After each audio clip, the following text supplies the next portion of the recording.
E arriviamo al momento più importante, più interessante, che è quello di presentarvi il primo intervento di Charlie Cleveland. Ok.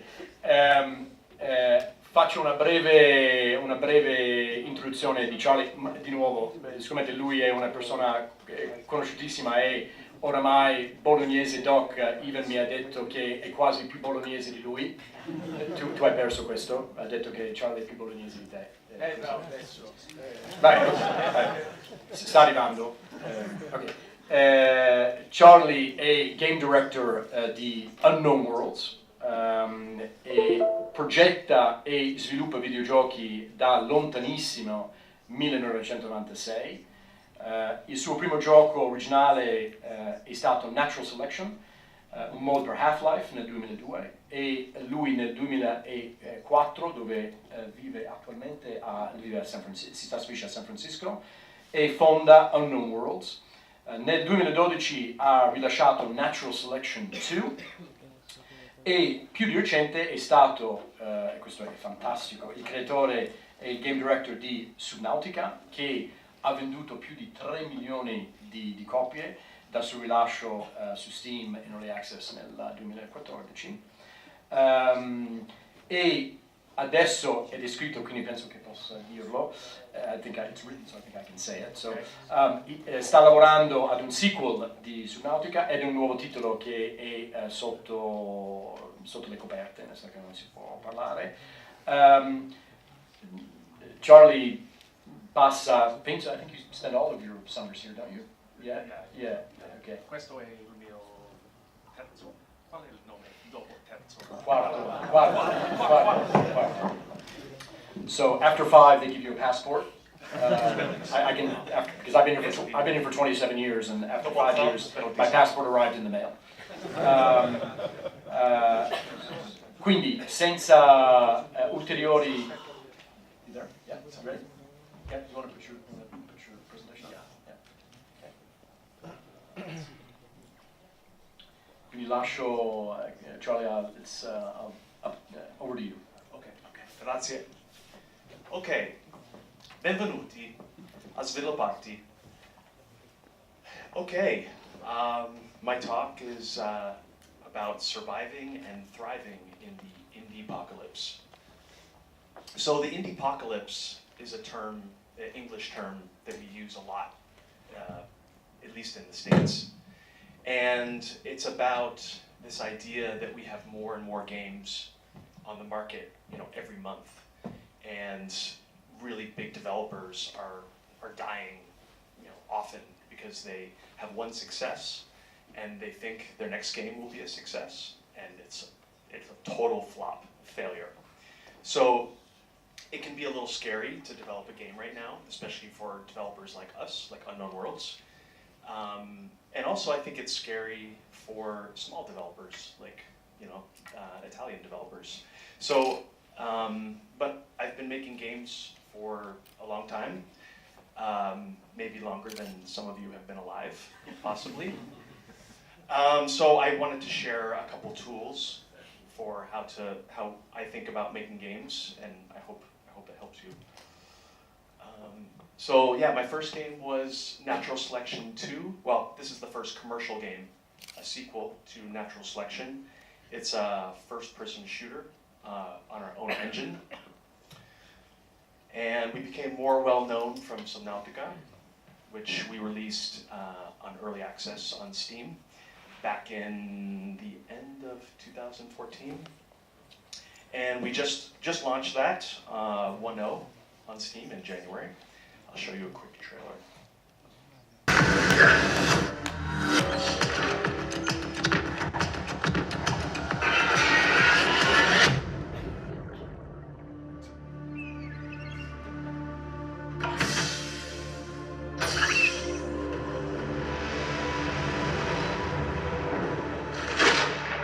This PDA has rebooted with one directive: to keep you alive.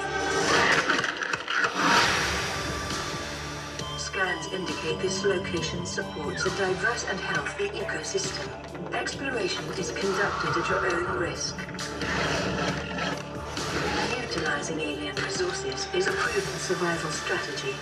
Explore, study, catalog new species, secure food and energy, and gather data on unusual phenomena.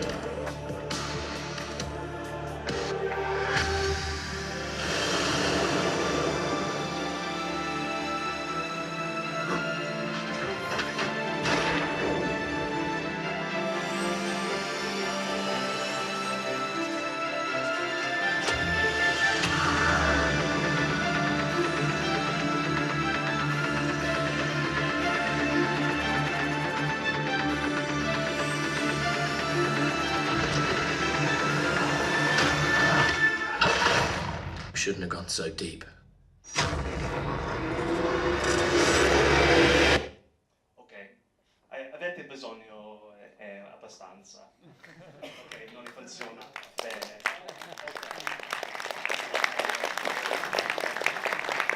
Okay, so 2 years ago, I was here and I gave a talk about spiky games, and that was one tool for making games that stand out.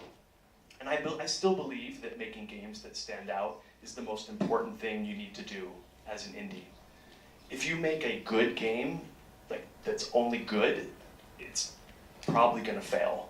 So you need to make either a great game, or at minimum, you need to make a game that stands out. So this was a slide from 2 years ago talking about spiky games. Don't make games on the left that are just like normal, like balls. You know, they're just like typical games.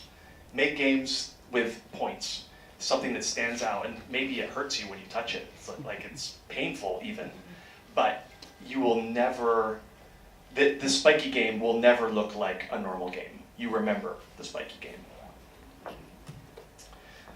So also from 2 years ago, I had this chart showing the estimated number of games on Steam. And you can see how fast it was increasing. And I thought I would just talk about now. So 2017, that was the prediction. And you can see it was actually like more than double that. I just checked last night. And so the number of games that you must compete with is growing every day. So one thing you can do, make a spiky game. You can go watch the old talk if you want to learn about that. The other way, here's a nice quote. A wealth of information creates a poverty of attention. So here we are now. You have all the tools you need to make games. We have an open market, and yet most people will ignore your game. So we need to start thinking in this way. How can I get people not to ignore my game? So let's see. One way we do it, well, not we, but in Silicon Valley, when you're building a new game or a new product, we talk about making a minimum viable product, which we say MVP. So an MVP, let's see. So one way to make a car would be to make the wheel, like the first wheel, and then the second wheel, and then the body, and finally you have a car. So this is a bad way to test your car, right? Because it takes you 2 years, or 5 years, or 1 year, however long. It takes a long time before you have number 4. So you can't evaluate your car or your game. So to build something viable, something small that you can evaluate, this is an MVP. You build a skateboard, you know, it's a vehicle. It's not a car, but it works. Then you build a scooter, then a bike, then maybe a motorized bike, and then a car. Which sounds strange for a car. It doesn't work that well for cars. But for video games, this model works really well. So this is an MVP. Now, an MVP, I don't know what you saw, but you'll see it. An MVP works well for making like Twitter or Facebook or really any product at all. But I think for for me at least, it's really hard to get started with an MVP because we all have big ideas. We want to make the world's best game. And when you are a perfectionist, you can't get started. And you have so much pressure on yourself. How do you begin? You can't begin. So I like to think of it as a minimum crappy playable. So crappy is like this, You're gonna make a tiny, horrible game. So just, if you remember, don't make an MVP, make a minimum crappy playable. You know it's gonna suck. It's not gonna be fun, but it is going to be a game. When you have that game, that's your skateboard, that first, from before, and you can slowly grow that. Because a game, of course you all know this by now, everyone talks about it, but you must iterate on your game. The game is not artwork, it's not design, it's not music, it's not the name, it's not the engine, it's the whole thing together. So the way you need to start is you make your minimum crappy, or I shouldn't say you need to, but for me, it's a minimum crappy that frees my mind and it frees, it allows me to start, and then with the team, we can play the minimum crappy. We know it sucks, don't worry, no one's having fun. It's okay, it's expected, it's not gonna be fun, but it is a game. So make something crappy. Okay, so Reid Hoffman, this is also Silicon Valley, he was a co-founder of LinkedIn. He talks about, if you're not embarrassed by the first version of your product, you've launched too late. And I really, really believe that to be true. So for Subnautica, we launched on early access without a submarine. And it's called Subnautica. And it's about being in a submarine. We had a tiny world. It was buggy. It was not a very fun game. Maybe you play for 2 hours. But you could see the entire loop was there. We had crafting. It was an open world. We had some of the atmosphere. So just think about, this is the mindset that I think is really important right now, because you need to make a great game. You don't want to make a good game. So I'm going to show you, if I can get the video to work, I'm going to show you our very first minimum crappy for Subnautica. Okay, good. Okay, so this was probably 6 weeks of work, I think, maybe 4. So you can see we had, that's a piece of artwork from Natural Selection 2 with no texture. Horrible models from the internet. They don't animate, but they swim, they're fish. There's your, I think I saw the submarine. But notice you have the breathing sounds, because you're underwater. That's very important for an underwater game. We have picking up loot. That's your submarine telling you where it is. Because actually those rings that you see, that was really important to learn right away. Players got lost. They lose their submarine, like every time. So that's a small detail. We knew, okay, we need to fix this. We need some way to allow players to find their sub. So yeah, you can pick up stuff. Horrible sound effects. But it's nice music. For me, it's nice. This music is really, really, really important. When I hear this music, suddenly I remember why I'm making this game. It's got the feel of underwater.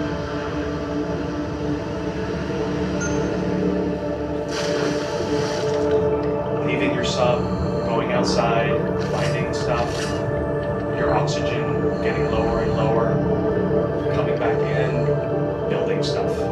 Oh, and here's a blueprint. This is how you unlock new technology. This is literally Subnautica. We got to this, and then we iterated for 4.5 years. And it doesn't look at all, like the trailer that you kind of saw. Okay.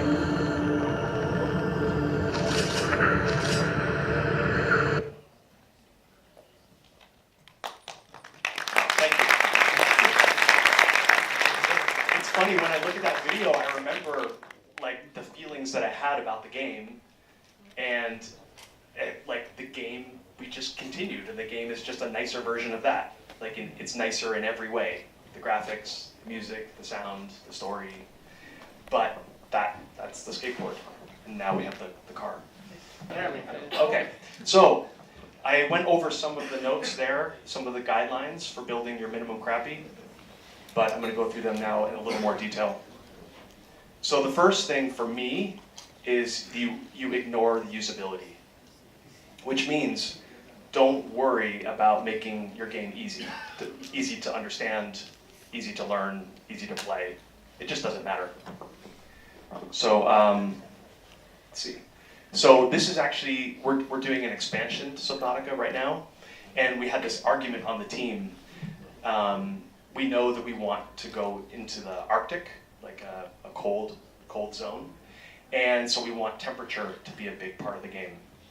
So we thought, oh well, do you want to just draw the number? It's so ugly, you know, it's like numbers on the screen. We don't want to draw it, but we just, who cares? Like right now, we start with what's on the left, and maybe eventually we make the interface fit, or we figure out a way to remove the number. But for now, it doesn't matter. Just put the number on the screen.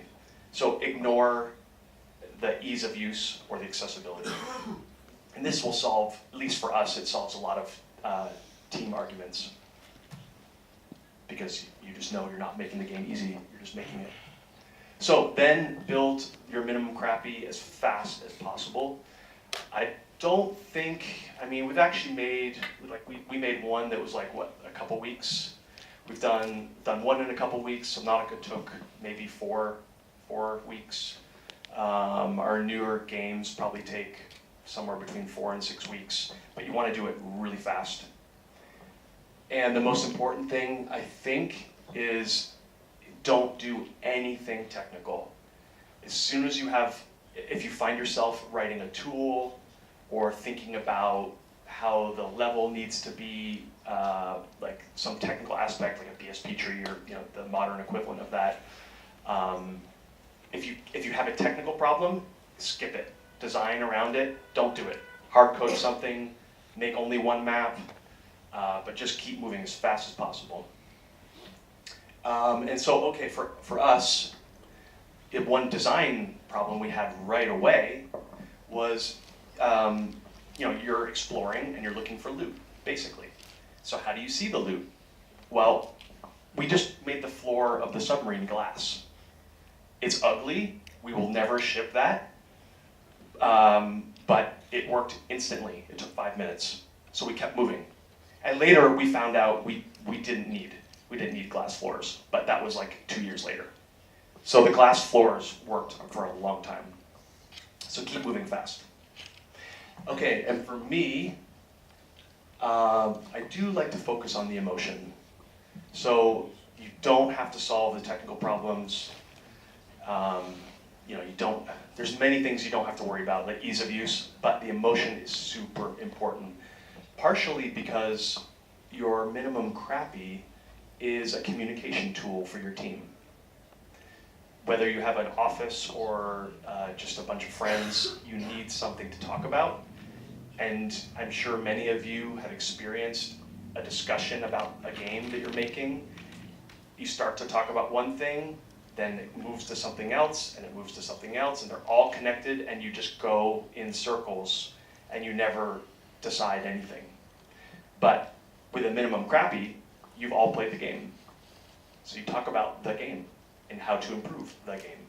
So for me, let's see, I got sidetracked. The emotion is very important in that, because you want everyone on the team to know what the game is about. We play games for emotion, ultimately. Positive emotion, competitive, scary, lots of different emotions. So think about what those are. So here, I'll just quickly do this if I can. This is the opening menu from the prototype, this minimum crappy. So this is the menu. Super ugly, but music. So you start the game. What is the game about? How am I gonna feel? What's up, Marco? Don't laugh. So as soon as you start the game, you know this game is peaceful. It's a little, maybe a little scary. I don't know. I hear communication signals. Maybe someone's trying to talk to me.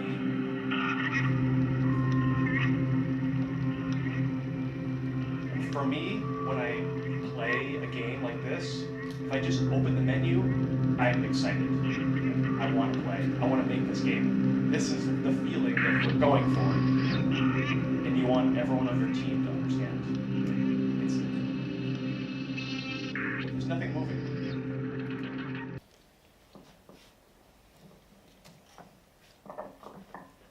Okay, this one's important. Oops. We made this mistake on Subnautica. You need to throw away your crappy prototype. So we were working, the game was starting to become fun after 4 or 5 months. Still ugly, but fun, a little fun. And then we just rolled into development and just started adding people and building levels, and we never evaluated Unity.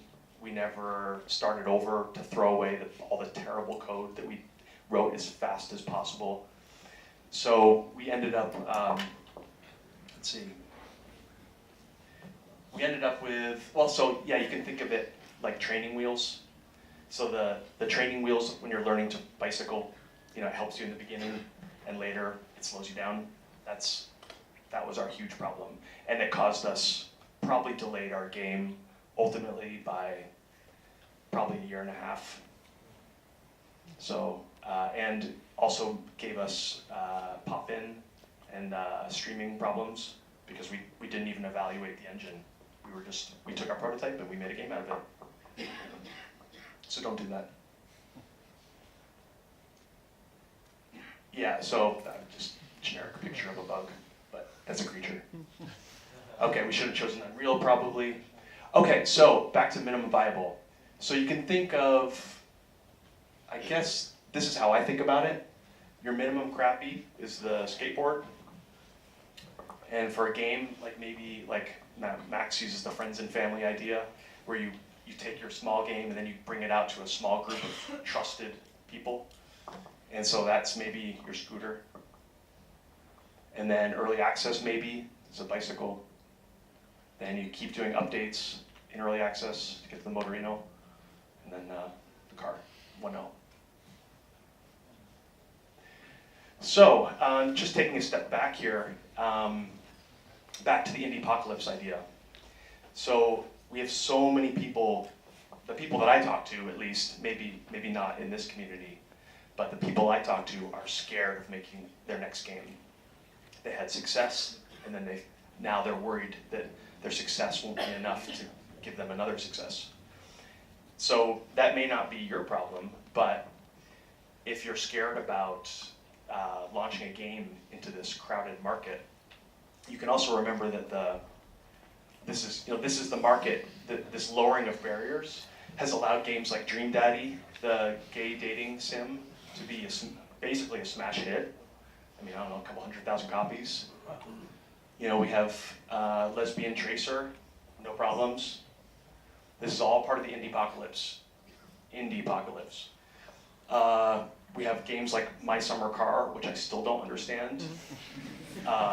And as an aside, I just wanted to mention, from the indie perspective, I don't know if I'm indie anymore, it doesn't matter, but from the indie perspective, I think it's common to say, oh, those guys, they made Subnautica, they have all this money, they have a big team, how can I compete with that? Well, we're working on Subnautica for years, and then we see something like My Summer Car shows up, and you're like, what the hell is that? that was made by like 2 people. Like, how can we compete with that? Like, every day we say that. What the crap is that? How can we compete with 2 guys? We can't. 2 girls, whatever. There's no way we can compete because we have to pay a lot more to keep everyone paid. And we have an expensive office in San Francisco. So the competition idea, it's the same. It's the same whether you're an indie or whether you're a bigger person. I'm not big, but maybe medium. So the Indiepocalypse has allowed a game like Dead Cells to succeed. Or whatever this tree game thing is I just saw on Steam last night. We have like Epic Battle Simulator.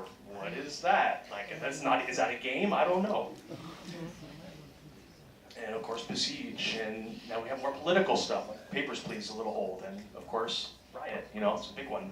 It's like only now, with the barriers coming down, do we have the ability to make games that succeed like this. So I just wanted to wrap up here.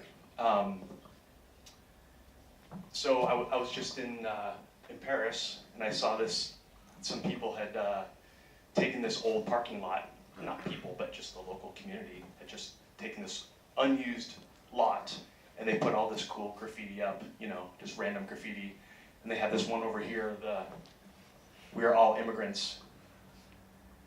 And it made me realize, like, you know, they have the artist names on there, you know, Picasso and Da Vinci, which I don't know if they were actually immigrants, but let's say they are.